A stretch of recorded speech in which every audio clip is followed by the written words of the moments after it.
আসসালামু আলাইকুম, সবাইকে ঈদ মোবারক। দেখে নিই আজকের নিউজ। ইয়েমেনি রাষ্ট্রদূতকে বরখাস্তের পর দূতাবাস সিলগলা, ৪৮ ঘন্টায় কাতার ছাড়ার নির্দেশ।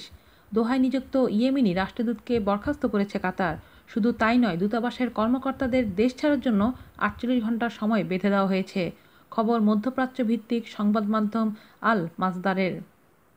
৫ই জুন সন্ত্রাসবাদের সমর্থনের অভিযোগে কাতারের সঙ্গে কূটনৈতিক সম্পর্ক ছিন্ন করে সৌদি আরব, সংযুক্ত আরব আমিরাত, বাহরাইন ও মিশরসহ ৬ দেশ। তবে বরাবরই এই অভিযোগ অস্বীকার করে এসেছে কাতার। তবে সৌদির এই পদক্ষেপকে সমর্থন করে ইয়েমেনের প্রেসিডেন্ট আবুল রাব্বুল মনসুর হাদির নেতৃত্বাধীন সরকার। এরপরই কাতার তাদের দূতাবাস বন্ধ করে দিল। ২০১৫ সালের মার্চে ইয়েমেনের হাউথি যোদ্ধাদের সঙ্গে লড়াইয়ে সৌদি নেতৃত্বাধীন জোটে যোগ দেয় কাতার। ৫ই জুন সেই জোট থেকেও কাতারকে বাদ দেওয়া হয়। এর আগে সৌদি আরব, সংযুক্ত আরব আমিরাত, বাহরাইন আর মিশর উপসাগরীয় দেশ কাতারকে এক দাবিনামা পাঠিয়েছে এবং এসব দাবি মানার জন্য দেশটিকে ১০ দিনের সময় দিয়েছে। তবে কাতার এসব দাবি না মানার ঘোষণা দিয়েছে। আজ এই পর্যন্তই। ভালো থাকবেন সবাই। আল্লাহ হাফেজ।